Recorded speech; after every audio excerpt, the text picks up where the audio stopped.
जय भोलेनाथ। आप सभी का हमारे YouTube चैनल पर हार्दिक स्वागत है। आज हम सुनाने जा रहे हैं अघोराचार्य बाबा कीना राम जी की चमत्कारी कथाएं। तो प्रेम से बोलें, ओम अघोरेश्वराय नमः। बाबा कीना राम अघोर संप्रदाय के अनन्य आचार्य थे। इनका जन्म सन 1601 भाद्रपद शुक्ल को चंदौली के रामगढ़ गांव में अकबर सिंह के घर हुआ।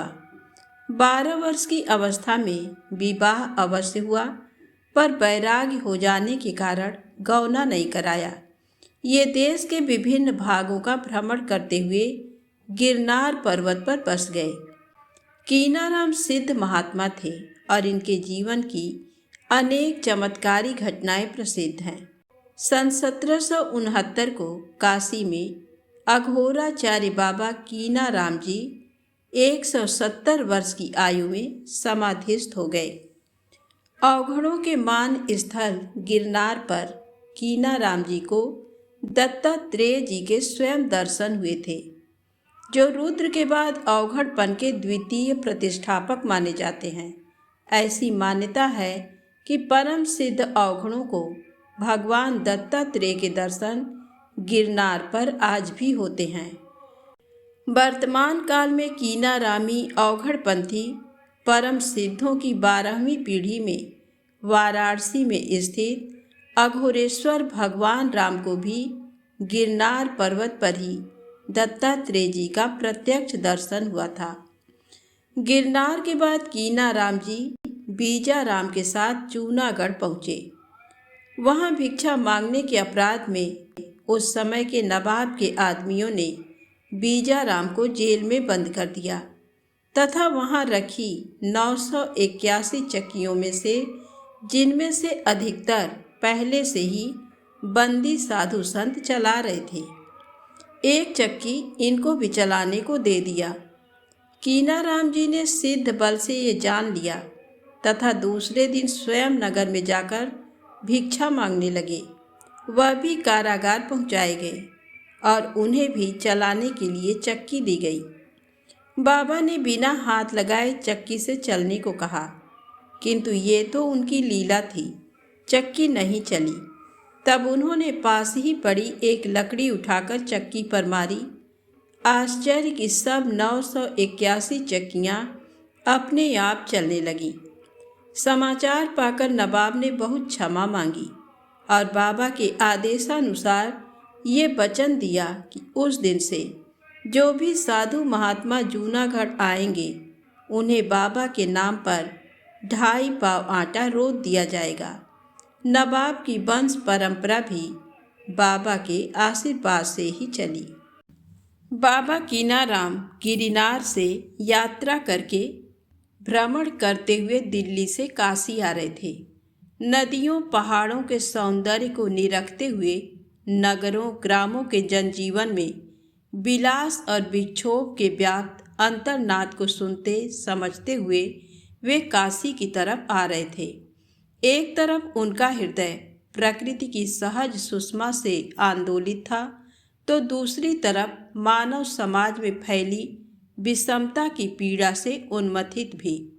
वे आगे आने वाले समय में मनुष्य जाति की कल्याण कामना से उत्प्रेरित अपने अभियान के स्वरूप का चिंतन करते चल रहे थे। इसी दौरान एक रात स्वप्न में हिंगलाज देवी ने उन्हें दर्शन दिया। निकट भविष्य में घटित होने वाले महत ईश्वरीय विधान की तरफ इंगित करने के प्रयोजन से उन्होंने बाबा को उद्बोधित करते हुए कहा, वत्स, काशी में पहुंचने के कुछ ही समय बाद आपको वहां के हरिश्चंद्र घाट पर अत्यंत गौरवर्ण, ऊंची आकृति और विशाल कंधों वाले जटाजूटधारी महापुरुष से मुलाकात होगी। वे आश्चर्यजनक कृत्यों को सहज संपन्न करते दिखेंगे। उनको आप दत्तात्रेय भगवान के अंश स्वरूप कालू राम के रूप में ग्रहण करना।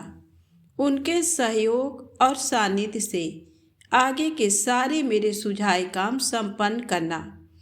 क्रीम कुंड में मेरे निवास की व्यवस्था उनके माध्यम से सहज संभव होगी।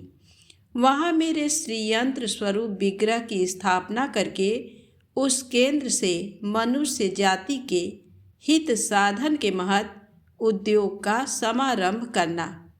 ईश्वर की अनुकंपा आपके माध्यम से जीव जगत के मंगल मार्ग का संधान करने को उत्सुक है। बाबा कीनाराम देवी के मार्गदर्शन से प्रफुल्ल मार्ग के विस्तार को पार करते काशी पहुँचाए। काशी में विश्राम करके वे भ्रमण करते हुए हरिश्चंद्र घाट पहुँचे। वहाँ उन्होंने दिव्य प्रकाश से सुशोभित अत्यंत गौर वर्ण के विशाल कंधों वाले घनघोर जटाजूट धारण किए महापुरुष को बैठे हुए देखा। वे नर कपालों के साथ विचित्र तरह की क्रीड़ा करते हुए आमोद कर रहे थे। बाबा कीनाराम जी ने देवी के निर्देशों के द्वारा उन्हें कालू राम के रूप में पहचानकर उनकी अभ्यर्थना की। कालू राम जी ने वहां बैठे कीनाराम जी से कुछ भोजन कराने की इच्छा व्यक्त की। बाबा कीनाराम ने गंगा की तरफ हाथ उठाया। गंगा से उछलकर मछलियां वहां चिता की अवशेष आग में आ गिरी। उस समय बाबा के साथ बीजाराम भी उपस्थित थे। भुनी हुई मछलियों का भोग लगाकर वे सभी लोग तृप्त हुए। उसके बाद कालू राम जी ने गंगा की धारा में बहते हुए चिट्ठी पर बंधे एक मुर्दे की तरफ इशारा करके कीनाराम जी को उत्प्रेरित किया। कीनाराम के संकेत से मुर्दा किनारे आ गया। उन्होंने अपने हाथ से अक्षत उठाकर उसके ऊपर फेंक दिया। मुर्दे के बंधन खुल गए। महाराज कीनाराम ने हाथ में जल लेकर उसके ऊपर छिड़क कर कहा, ले राम नाम, जिस राम नाम में है सारी कुदरत का खेला। मुर्दा राम राम कहते हुए उठ बैठा। उसने सामने आकर बाबा कालूराम और बाबा कीनाराम की पाद वंदना की। उसने हमेशा के लिए उनसे अपना अनुचर बना लेने की प्रार्थना की। बाबा ने उसे अपने साथ रख लिया। आगे चलकर वे अपनी उन्नत साधना, सेवा और समर्पण के कारण बाबा कीनाराम के विशेष कृपा पात्र बने। राम नाम के प्रभाव से मरकर पुनः जीवित होने के लिए उनका नाम राम जियावन दास पड़ा। वे ही क्रीम कुंड की बाबा की धूनी के प्रथम सेवक होने के गौरव से विभूषित होकर अत्यंत प्रसिद्धि को प्राप्त हुए। उस दिन कालू राम जी सबको लेकर अपनी कुटी की तरफ चल पड़े। उस समय वे गंगा के किनारे केदार घाट और हरिश्चंद्र घाट के बीच एक नाले के किनारे झोपड़ी लगाकर निवास कर रहे थे। बाबा कीनाराम का काशी आगमन काल के इतिहास में बहुत बड़े परिवर्तन का निमित्त था। सामाजिक सोच के बृहत्तर आयामों में बदलाव के लिए उनको माध्यम बनाने की परम सत्ता की अलक्ष्य योजना निश्चित थी। कालू राम जी से समागम के संकेत तो देवी ने उन्हें पहले ही स्वप्न में दे दिया था। ऐसा लगता है जैसे कलुष नाशिनी माँ गंगा ने राम जियावन दास के रूप में उन्हें एक सुयोग्य सेवक और शिष्य सौंपकर उनके काशी आगमन पर अपने आशीर्वाद और उल्लसित अभिनंदन का सजीव उपहार देकर उनका स्वागत किया हो।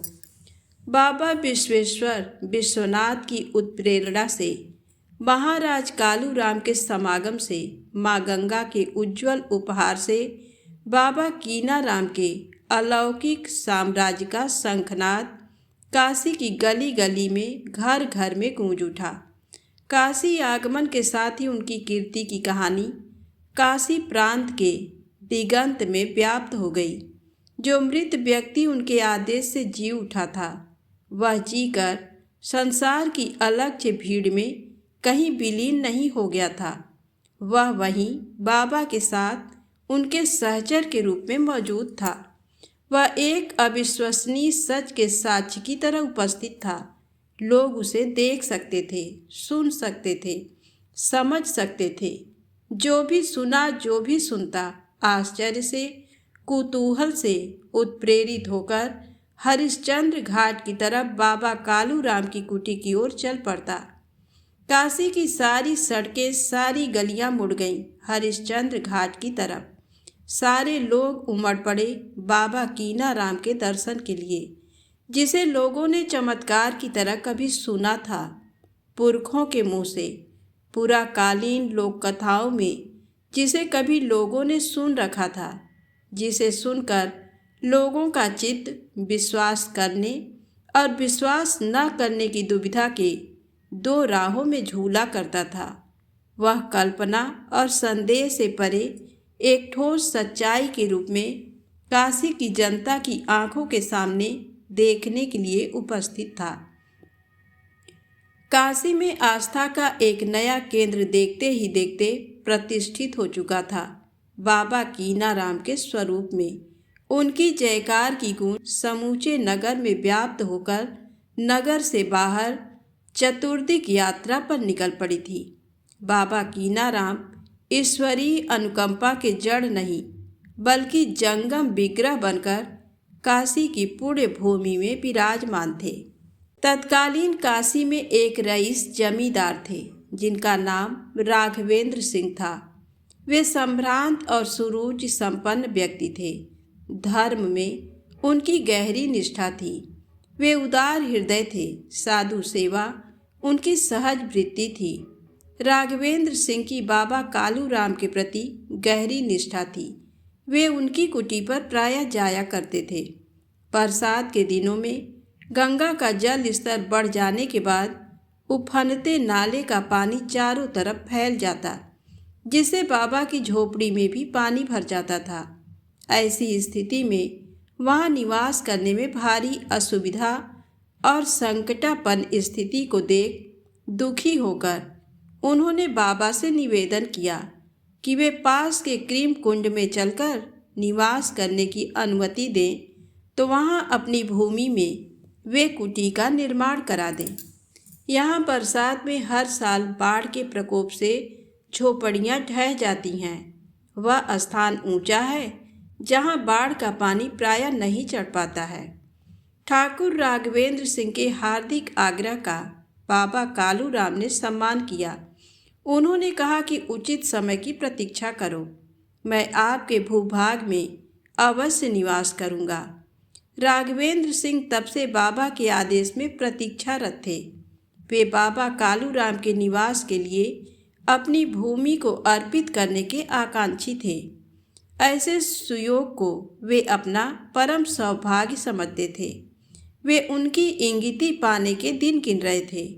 राघवेंद्र सिंह की चिर अभिलषित आकांक्षा के पूरा होने का सुयोग बना बाबा कीनाराम के काशी आगमन के साथ। कालू राम जी कुटी पर बाबा कीनाराम, बाबा बीजाराम और राम जियावन दास जी के साथ साथ रहने के लगभग 10 दिन उपरांत क्रीम कुंड में निवास स्थापित करने का निश्चय हुआ। बाबा कालू राम जी ने राघवेंद्र सिंह को बुलाकर इस निश्चय से उन्हें अवगत कराया। राघवेंद्र सिंह बाबा की स्वीकृति पाकर फूले न समाये। उन्होंने अत्यंत हर्ष और उल्लास प्रकट किया। क्रीम कुंड के पास मंदारों के वन में से 10 बीघा जमीन, जो उनकी खुद की भूमिधरी थी, और हिंगलाज देवी का यंत्र उन्होंने लिखित रूप में बाबा कीनाराम की सेवा में अर्पित किया।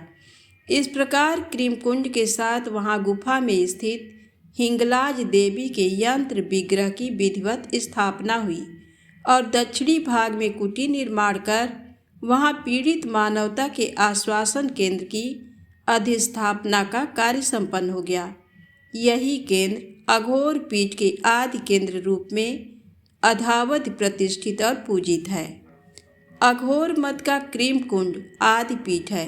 महाराज कीनाराम जी इसके प्रवर्तक और प्रतिष्ठापक आदि आचार्य हैं।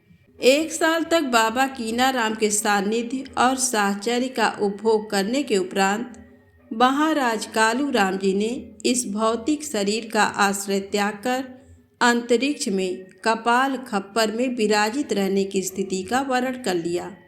उनके खड़ाऊ और आसन की समाधि क्रीम कुंड स्थल में सुशोभित है। बाबा रामजियावन दास को काशी के क्रीम कुंड स्थल की व्यवस्था का दायित्व सौंपकर बाबा बीजाराम को साथ लेकर बाबा कीनाराम जी ने लंबा परिभ्रमण किया। वे अनेकों जगह पर लंबी अवधि तक विचरण करते रहे। बाबा कीनाराम की कृपा से उपलब्ध आयु के माध्यम से 7 वर्षों तक बाबा रामजियावन दास क्रीम कुंड की कुटी की सेवा का भार निर्वहन करते रहे। उन्होंने जीवन में संत की कृपा का लाभ उठाकर चेतना की उन्नत अवस्था को उपलब्ध किया। तत्पश्चात इस लोक की शरीर यात्रा पूरी कर शिवलोक गमन किया। क्रीमकुंड स्थल में उनकी समाधि स्थित है, जहाँ श्रद्धालु आज भी उनके समीप अपनी श्रद्धा निवेदित करते हैं। जीवन में सहजता की उपलब्धि सबसे कठिन उपलब्धि है। सहज एक साधना नहीं है, जीवन स्थिति है। ऐसी स्थिति में महापुरुषों को उनकी रहनी को लेकर न केवल सामाजिक मान्यताओं के समक्ष उपेक्षित होना पड़ता है, बल्कि धार्मिक क्षेत्र में भी परंपरा पोषित दृष्टिकोण के सम्मुख तिरस्कृत होना होता है। बाबा कीनाराम के साथ भी ऐसी उपेक्षा और अनादर की घटनाएं घटित हुईं, जिनका उन्होंने न केवल दृढ़ता से सामना किया, बल्कि उदाग्र भाव से उन्होंने धार्मिक आचार के पाखंडों का बराबर निरसन भी किया। ईश्वर गंगी में बाबा लोटा दास का भंडारा ऐसी ही भ्रामक मान्यताओं के विखंडन का एक उज्जवल उदाहरण है। ईश्वर गंगी में बाबा लोटा दास का जन समाज में समादृत एक प्रतिष्ठित आश्रम था। बाबा को लोटा की सिद्धि थी। उनकी सिद्धि की कहानियाँ लोक में काफ़ी प्रसिद्ध थीं। बाबा के आश्रम में एक भंडारा का विशद आयोजन किया गया था। उस भंडारे में भिन्न भिन्न संप्रदायों से संबंधित साधुओं को आमंत्रित किया गया था। बाबा लोटा दास से बाबा कीनाराम का घनिष्ठ परिचय था। तीर्थों में भ्रमण के दौरान वे कीनाराम जी के साहचर्य में रहे थे। कई अवसरों पर कीनाराम महाराज ने उनकी महत सहायता भी की थी, मगर उनके कौपीन मात्र धारण करने की स्थिति से और खान पान में अभेद आचरण की वजह से लोटा दास ने बाबा कीनाराम जी को भंडारा में निमंत्रित नहीं किया था। ये अपमानजनक व्यवहार बाबा के लिए दुखद था।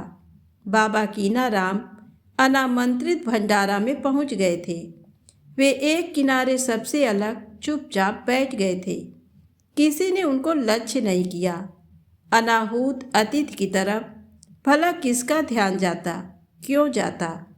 आश्रम में व्यस्तता थी, भीड़ थी, लोग आ रहे थे, जा रहे थे, स्वागत हो रहा था, आने वालों का सत्कार हो रहा था। बाबा एक किनारे थे, भीड़ में भी भीड़ से अलग थे। वे सबसे निरपेक्ष थे। वे सोच रहे थे, आंतरिक उत्प्रेरणा के अभाव में मनुष्य का आचरण सत्य नहीं है, मिथ्या है, पाखंड है। संसार में मिथ्या की पूजा क्यों है? पाखंड का प्रदर्शन क्यों है? जो सत्य है उससे दूर होते जाना धर्म नहीं है। भंडारा की तैयारी पूरी हो गई। आमंत्रितों की पंगत बैठा दी गई। भोजन परोसा जाने लगा। परोस दिया गया, मगर प्रसाद पाने से पहले सब गड़बड़ हो गया। वहाँ भयानक उथल पुथल मच गई। हाहाकार छा गई। पत्तलों पर परोसी गई सब्जी में मछलियाँ कूदने लगीं। पूर्वे में भरे गए पानी से शराब की गंध उठने लगी। खाने वाले स्तंभित हो गए। खिलाने वालों के चेहरे फक। ऐसा कैसे हो गया? क्यों हो गया? ये तो अबूझ है, आश्चर्यजनक है। बाबा लोटा दास दौड़े दौड़े आए। सब कुछ देखा। जो देख रहे थे सच था। वे सन्न रह गए। उन्हें काट मार गया। काटो तो खून नहीं। तभी उन्होंने देखा, पंगत से अलग दूर एक कोने में बाबा कीनाराम बैठे हुए हैं। बाबा लोटा दास को अपनी गलती का बोध हुआ। उन्हें अपार ग्लानि हुई। जो कतई उपेक्षणीय नहीं है, उसकी उपेक्षा क्यों? ये तो भयानक पाप है, अपराध है। पाप का परिणाम कितना भयंकर है। वे दौड़े हुए गए और बाबा कीनाराम के चरणों में गिर गए।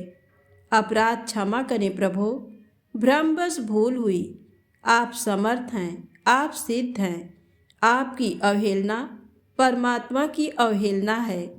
आप पूज्य हैं, प्रथम पूजा के आप ही योग्य हैं, आप ही अधिकारी हैं।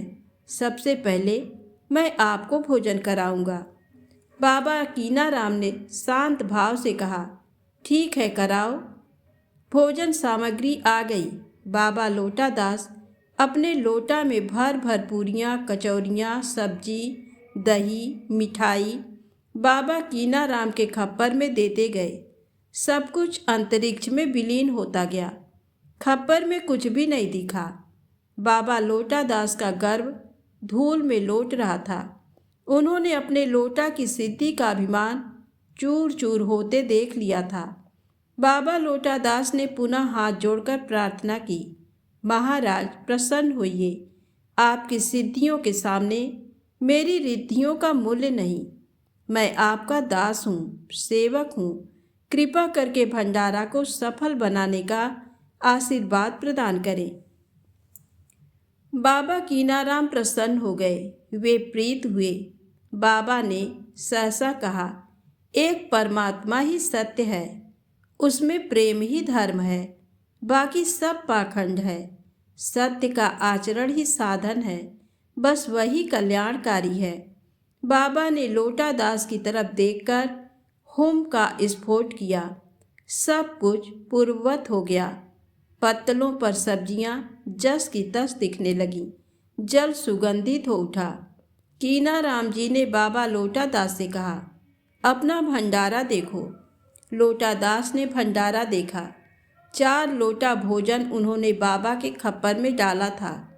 भंडारे में सारे सामान 4 गुना होकर भर गए थे। बाबा कीनाराम की जयकार से आश्रम का कोना कोना गूंज उठा। भंडारा सफल हुआ, सार्थक हुआ। परमात्मा में निष्ठा पूजित हुई, प्रतिष्ठित हुई। पाखंड का पराभव हुआ। आचरण आंतरिकता की अभिव्यक्ति है, वस्त्र अलंकार का आच्छादन नहीं। उस दिन से बाबा लोटा दास के आश्रम में भंडारे में पहला भोजन बाबा कीनाराम को अर्पित करने की परंपरा बन गई। एक बार कीनाराम जी भ्रमण करते हुए गोरखपुर जनपद के अमरौली गांव में पहुंचे हुए थे। वहां पर फलाहारी बाबा का बड़ा समृद्ध आश्रम था, भौतिक समृद्धि से भरा पूरा। उनका ऐसा ऐश्वर्य था कि उनकी शिष्य मंडली हाथी घोड़े पर बैठकर निकलती थी। बाबा की सिद्धियों की दूर दूर तक बड़ी चर्चा थी। उनकी प्रसिद्धि का क्षेत्र काफ़ी विस्तृत था। फलाहारी बाबा बड़े ठाट बाट और शांत शौकत के साथ रहने के अभ्यस्त थे। उस दिन फलाहारी बाबा के आश्रम में भंडारा का आयोजन था। भंडारे में बाबा कीनाराम अपने अरुचिकर और अशोभन वेश में पहुंच गए। बाबा कीनाराम की वेशभूषा को देखकर फलाहारी बाबा ने उनके साथ उपेक्षा का बर्ताव किया। उनका व्यवहार साधुता के विरुद्ध व्यवहार था। बाबा कीनाराम ने अपना खप्पर उनके आगे करके कहा, खप्पर में खाना भर दो। फलाहारी बाबा ने तिरस्कार पूर्ण भाव से खप्पर में खाना डालकर उन्हें आँख से दूर करना चाहा। उनके औखड़ रूप को वह हे समझकर उनके प्रति तुच्छता का व्यवहार कर रहे थे। मगर उनके आश्चर्य का ठिकाना न रहा जब उनका छोटा सा खप्पर खाना से भर नहीं सका। खप्पर में जो भी खाद्य पदार्थ फलाहारी बाबा डालते वह सब अंतरिक्ष में विलीन हो जाता। खप्पर खाली का खाली। अपनी असफलता और असमर्थता पर फलाहारी बाबा की खींच बढ़ती जा रही थी। दौरा भर भर कचौरियाँ खप्पर नहीं भर सकी। वे हतप्रभ और दयनीय हो उठे। सारी भीड़ सारी जगहों से सिमटकर बस वहीं उमड़ पड़ी। वहाँ उपस्थित कई लोग बाबा कीनाराम को जानने वाले थे। उनके लोगों ने पूर्व में घटी घटनाओं का हवाला देकर फलाहारी बाबा को समझाया कि ये महान अवघड़ संत हैं, इन्हें देकर आप तृप्त नहीं कर सकते। ये तो आत्मतृप्त और आत्मपूर्ण महापुरुष हैं। लोगों के सुझाव और अपनी असहायता से विवश होकर फलाहारी बाबा ने अपने अहंकार और श्रेष्ठता बोध के लिए क्षमा मांगी, प्रणाम किया, भंडारे की सफलता के लिए प्रार्थना की। फलाहारी बाबा की अभिमान रहित अनुनय विनय सुनकर बाबा कीनाराम ने हुम शब्द का उद्घोष किया। भंडारा परिपूर्ण है, जाकर देख लो। सारे खाद्य पदार्थ पहले से अधिक मात्रा में भंडार में भरे दिख पड़े। अभिमान मिथ्या है, माया है, प्रेम सत्य है, परिपूर्ण है, बाबा कीनाराम ने कहा और वहाँ से चल पड़े। बाबा कीनाराम की जयकार से दिशाएं गूंजने लगीं।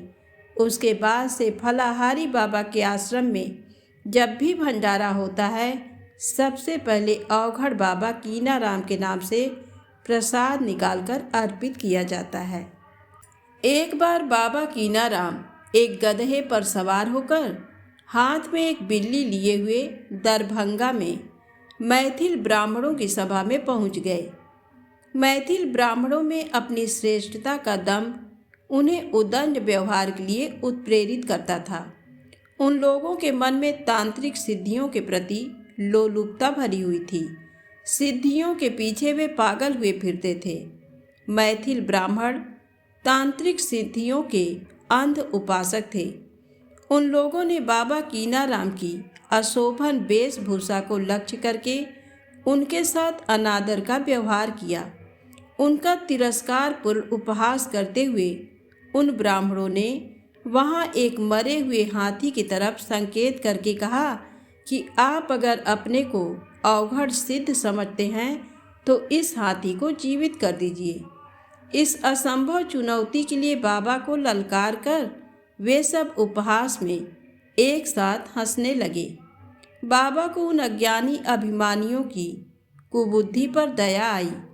उन्होंने एक विद्रूप मुस्कान के साथ उन ब्राह्मणों के समूह को देखा और अपने हाथ में ली हुई बिल्ली को हाथी के ऊपर फेंक दिया। देखते देखते बिल्ली हाथी में विलीन हो गई। हाथी उठ बैठा। इसके बाद बाबा ने अपने गधे से हाथी को एड़ लगाने का आदेश दिया। गधे के एड़ लगाते ही हाथी खड़ा हो गया। हाथी के खड़ा होते ही भीड़ में बवंडर मच गया।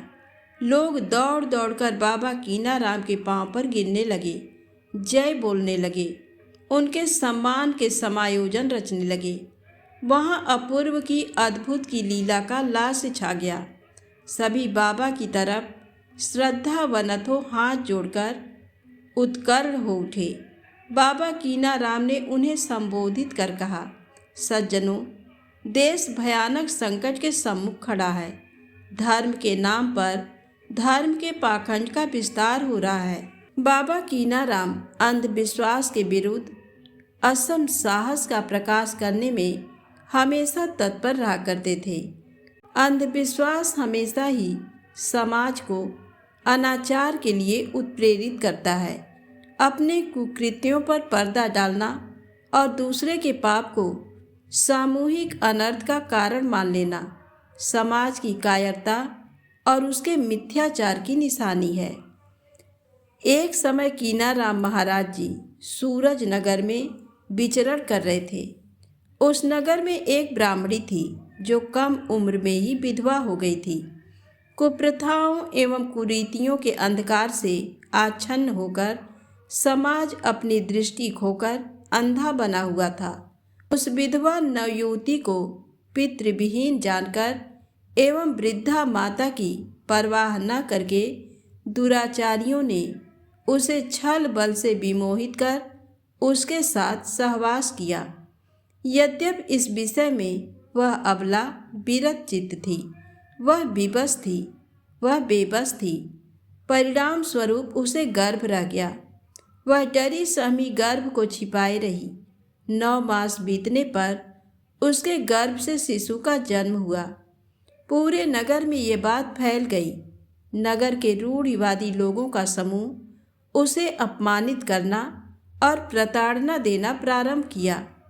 लोगों ने उस विधवा महिला को उसके शिशु के साथ समुद्र तल में दफना देने का निर्णय लिया। सामाजिक विडंबना के इस भयानक संतरास से पीड़ित हो वह विधवा ब्राह्मणी विलाप करने लगी, मगर क्रूर दानवों का दिल तनिक भी नहीं पसीजा। लोगों ने उसे मारा पीटा, तरह तरह से सताया। उन्मत्त भीड़ शिशु के साथ उस विधवा को बांधकर सागर में डालने के लिए ले जाने लगी। इसके क्रूर कर्म के पीछे अंधविश्वास ये था कि जिस दिन उस शिशु का जन्म हुआ था उसी दिन बड़े जोर का समुद्री तूफान आया था और आंधी बवंडर उठा था। शिशु के जन्म से लेकर कई दिनों तक लगातार प्राकृतिक आपदा का तांडव चलता रहा। इससे लोग भयभीत हो उठे थे। लोगों के मन में डर समा गया था कि कहीं ऐसा न हो कि ये तूफान नगर को विनष्ट कर दे। उन लोगों ने इस विनाशकारी आंधी तूफान का कारण इस विधवा के दुराचार को मान लिया था। उनकी दृष्टि में ये पाप का परिणाम था और ये पाप विधवा के गर्भ से शिशु का जन्म था। इस पाप के कारण प्रकृति के प्रकोप से छुटकारा पाने के लिए लोग बच्चे के साथ विधवा को बांधकर समुद्र में डुबाने का उद्योग रच चुके थे। उस विधवा ब्राह्मणी के सौभाग्य से महाराज कीनाराम जी उस दिन उधर ही विचरण कर रहे थे। भयानक हल्ला गुल्ला सुनकर जब उन्होंने जिज्ञासा प्रकट की तो तत्काल इस दारुण घटना के बारे में पता चल गया। पता चलते ही बाबा बहुत तीव्रता के साथ वहां पहुंच गए। भीड़ को चीरते हुए बाबा अभय मुद्रा में उस हतभाग्य विधवा बालिका के सम्मुख खड़े होकर भीड़ को धिक्कारते हुए बोले, आप लोग सचमुच धर्मात्मा हैं, इसलिए ही इस असहाय अबला और अनाथ बालक को पाप की सजा देने जा रहे हैं। आप लोग सचमुच धर्मात्मा हैं, इसलिए ही इस असहाय अबला और अनाथ बालक को पाप की सजा देने जा रहे हैं। मगर आपने क्या सोचा है कि जिस पाप की सजा आप सब दे रहे हैं वह पाप आपने कभी नहीं किया? नहीं, कभी नहीं सोचा है। आदमी अपने पापों के बारे में, अपने कुकर्मों के बारे में कभी नहीं सोचता। उसे अपना पाप दिखाई ही नहीं देता।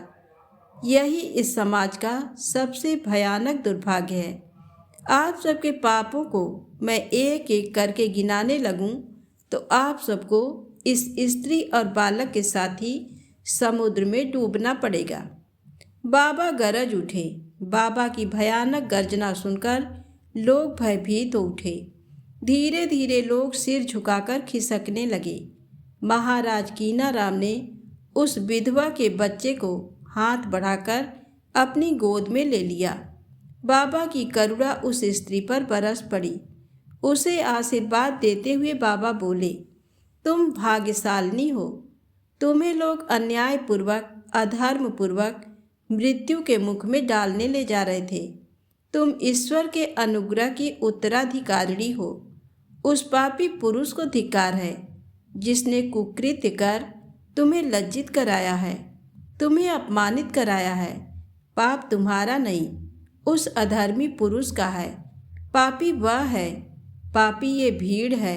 दंड इन्हें ही मिलना चाहिए। तू इस नगर को छोड़कर अपने बच्चे को गोद में ले नरसिंह मेहता की समाधि के पास जूनागढ़ चली जा। बाबा के रौद्र रूप को देखकर लोग उल्टे पांव भाग पड़े। भीड़ गायब हो गई। वह स्त्री बाबा के आदेश को सिरोधार्य कर जूनागढ़ चली गई। बाबा के शाप का भयानक परिणाम उस नगर को भुगतना पड़ा।